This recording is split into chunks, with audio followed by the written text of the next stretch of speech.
नमस्कार, capital TV Uttar Pradesh देख रहे हैं आप। मैं हूं राधिका राज। उत्तर प्रदेश में योगी आदित्यनाथ सरकार स्वास्थ्य क्षेत्र में निरंतर नवाचारी और जन केंद्रित कदम उठा रही है। विशेष रूप से आयुष चिकित्सा पद्धतियों को बढ़ावा देने के मामले में सरकार ने कई महत्वपूर्ण पहल की है। आयुर्वेद, योग, यूनानी, सिद्ध तथा होम्योपैथी जैसे प्राचीन भारतीय चिकित्सा प्रणालियों को विश्व स्तर पर नई पहचान दिलाने की दिशा में योगी सरकार लगातार प्रयासरत है। इसी क्रम में योगी आदित्यनाथ की मंशा के अनुरूप आयुष विभाग अब डिजिटल प्लेटफॉर्म पर मजबूत उपस्थिति दर्ज कराने की तैयारी कर रहा है। आयुष विभाग देश के प्रतिष्ठित संस्थान IIT कानपुर के सहयोग से एक अत्याधुनिक आयुष मोबाइल ऐप विकसित करने जा रहा है। इस ऐप के माध्यम से मरीजों को ऑनलाइन OPD की सुविधा उपलब्ध होगी। साथ ही ऐप पर आयुष विभाग से जुड़ी सभी महत्वपूर्ण जानकारियां भी एकत्रित रूप से प्रदान की जाएगी। योगी सरकार के इस महत्वाकांक्षी कदम से आयुष चिकित्सा पद्धतियां आम जनता तक बहुत आसानी से पहुंच सकेगी तथा स्वास्थ्य सेवाओं में पारदर्शिता और दक्षता का नया मानक स्थापित होगा। आज की इस विशेष रिपोर्ट में इस प्रस्तावित आयुष ऐप के विभिन्न पहलुओं पर विस्तार से चर्चा की जाएगी।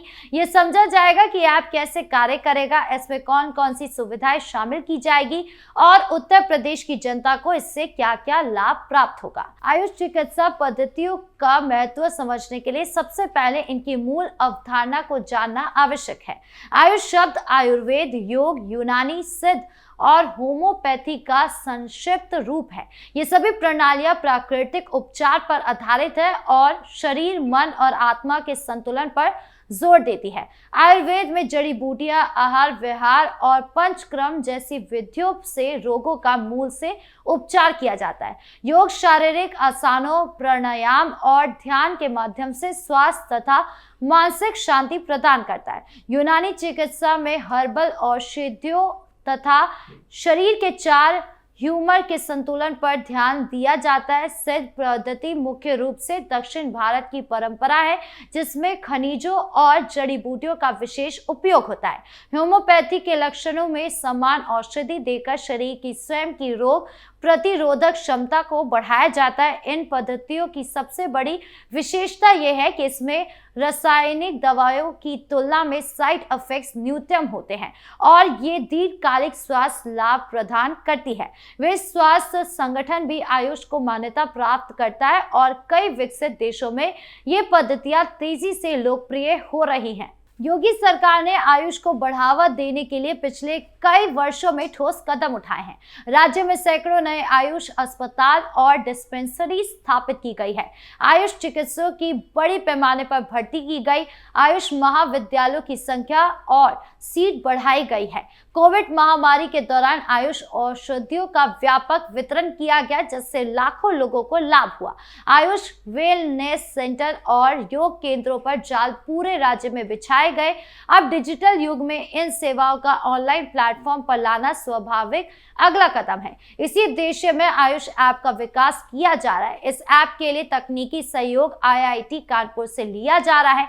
IIT कानपुर देश का अग्रणी तकनीकी संस्थान है, जिसने कई सरकारी और निजी परियोजनाओं में उच्च गुणवत्ता वाले सॉफ्टवेयर और ऐप विकसित किए हैं। इस सहयोग से ऐप अत्याधुनिक, सुरक्षित और उपयोगिताकर्ता अनुकूल बनेगा। ऐप की सबसे प्रमुख सुविधा ऑनलाइन OPD पंजीकरण और अपॉइंटमेंट बुकिंग होगी। वर्तमान में मरीजों को आयुष केंद्रों और अस्पतालों में जाकर लंबी कतारों में खड़ा होना पड़ता था। टोकन लेना, प्रतीक्षा करना और फिर डॉक्टर से मिलना, यही पूरी प्रक्रिया समय तथा ऊर्जा दोनों की बर्बादी करती थी। विशेष रूप से ग्रामीण क्षेत्रों में आने वाले मरीजों के लिए ये यात्रा अत्यंत कष्टदायक होती है। आयुष ऐप आने के बाद ये स्थिति पूरी तरह बदल जाएगी। मरीज अपने स्मार्टफोन पर ऐप डाउनलोड करके घर बैठे अपॉइंटमेंट बुक कर सकेंगे। वो निकटतम आयुष केंद्र चुन सकेंगे, उपलब्ध डॉक्टरों की सूची देख सकेंगे और अपनी सुविधा अनुसार तारीख तथा समय निर्धारित कर सकेंगे। अपॉइंटमेंट की पुष्टि SMS या फिर नोटिफिकेशन के माध्यम से प्राप्त होगी। निर्धारित समय पर अस्पताल पहुंचकर मरीज सीधे डॉक्टर से मिल सकेंगे। इससे अस्पतालों की अनावश्यक भीड़ नहीं लगेगी और डॉक्टर अधिक संख्या में मरीजों का कुशलता पूर्वक उपचार कर सकेंगे। ये सुविधा विशेष वर्गों के अत्यंत लाभकारी सिद्ध होगी। वरिष्ठ नागरिकों को अस्पताल जाना अक्सर कठिन होता है। शारीरिक कमजोरी, मौसम की मार और लंबी प्रतीक्षा उन्हें परेशान करती है। अब वो घर से ही अपॉइंटमेंट लेकर निर्धारित समय पर जा सकेंगे। महिलाओं, विशेषकर गर्भवती महिला और छोटे बच्चों की माताओं के लिए भी ये बड़ा राहत का विषय है। घरेलू जिम्मेदारियां निभाते हुए अस्पताल का चक्कर लगाना चुनौतीपूर्ण होता है। दूरस्थ क्षेत्रों में रहने वाले लोगों को सबसे अधिक लाभ मिलेगा। उत्तर प्रदेश का भौगोलिक विस्तार बहुत बड़ा है। बुंदेलखंड, पूर्वांचल और तराई क्षेत्रों के गांव में जिला मुख्यालय और बड़े शहरों तक पहुंचना समय और धन दोनों की दृष्टि से महंगा पड़ता है। अब लोकल आयुष केंद्र से ही अपॉइंटमेंट लेकर वो गुणवत्तापूर्ण उपचार प्राप्त कर सकेंगे। ऐप केवल अपॉइंटमेंट बुकिंग तक सीमित नहीं रहेगा। इससे आयुष चिकित्सा पद्धतियों से संबंधित व्यापक जानकारी उपलब्ध होगी। आयुर्वेद, यौन, यूनानी, सिद्ध या होम्योपैथी के सिद्धांत, इतिहास और लाभ विस्तार दिए जाएंगे। विभिन्न रोगों के लिए उपलब्ध उपचार विधियां, आवश्यक औषधियां, उनका सेवन कैसे करें, ये सब सावधानियां क्या हैं, ये सब कुछ वर्णित होगा। उदाहरण स्वरूप मधुमेह, उच्च रक्तचाप, जोड़ों का दर्द, त्वचा रोग, सांस की तकलीफ जैसी सामान्य बीमारियों के आयुष उपचार की पूरी जानकारी होगी। योग के विभिन्न आसान प्राणायाम और उनके विशिष्ट लाभ बताए जाएंगे। निकटतम आयुष अस्पतालों, डिस्पेंसरी और वेलनेस सेंटरों की सूची जीपीएस मैप के साथ उपलब्ध होगी।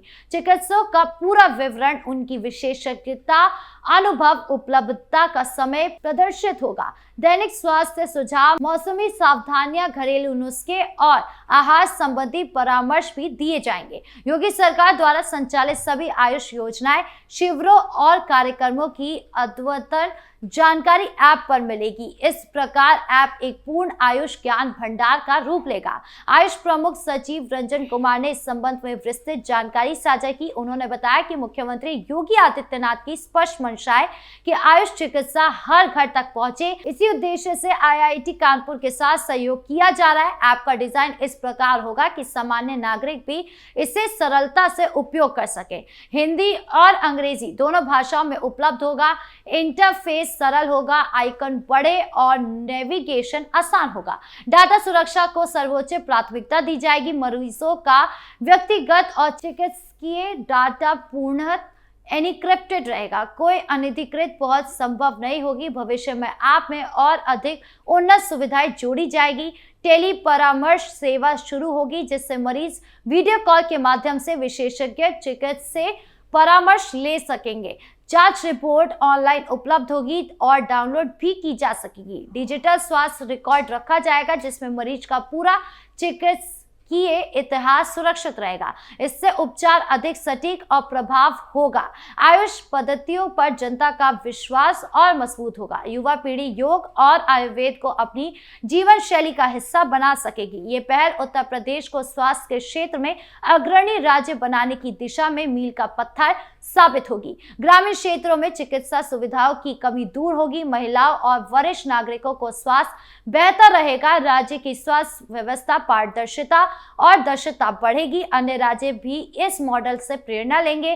केंद्र सरकार की आयुष मिशन योजना से ये पूर्णतः समन्वित होगा। अखिलेश यादव समाजवादी पार्टी के नेता, उनकी बात की जाए तो वो अक्सर गंभीर आरोप लगाते रहे हैं कि उन्होंने अपनी राजनीति और शासनकाल में परिवारवाद को प्राथमिकता दी, जिससे पार्टी का व्यापक विकास रुका और जन कल्याण प्रभावित हुआ। आलोचकों का कहना है कि उत्तर प्रदेश के मुख्यमंत्री रहते हुए उन्होंने कानून व्यवस्था को संभालने में नाकामी दिखाई है, सांप्रदायिक दंगे किए हैं और भ्रष्टाचार के कई मामले उनके कार्यकाल को कलंकित करते हैं। हाल के समय में उन्होंने भाजपा सरकार पर विशेष जांच पंजी यानी कि एसआईआर को एनआरसी का छिपा हुआ रूप बताया और करोड़ों वोटरों के नाम कटवाने के आरोप लगाकर हमला किया।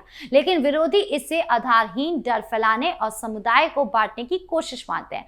आर्थिक मुद्दों पर भी वो भाजपा के रुपए की गिरावट के लिए कोसते रहते हैं, लेकिन खुद उनके शासन में वित्तीय कुप्रबंधन को नजरअंदाज कर लेते हैं। चुनाव आयोग को मृत कहकर उन्होंने लोकतांत्रिक संस्थाओं का अपमान किया है, जिसकी भाजपा ने कड़ी निंदा की। कोडिंग सिरप कांड में भी उन्होंने योगी सरकार पर आरोपियों को बचाने का इल्जाम लगाया, लेकिन विरोधी कहते हैं कि ये दुखद घटनाओं का राजनीतिकरण है बिना सबूत के। कुल मिलाकर आलोचक उन्हें योगी आदित्यनाथ के कार्यकाल में निष्क्रिय और आलसी विपक्षी नेता मानते हैं, जिनके मजबूत वैकल्पिक नैरेटिव बनाने या जमीनी स्तर पर समर्थन जुटाने में असफल रहे। आपकी इस पूरे मामले को लेकर क्या राय है, कमेंट बॉक्स में जरूर बताएं। धन्यवाद।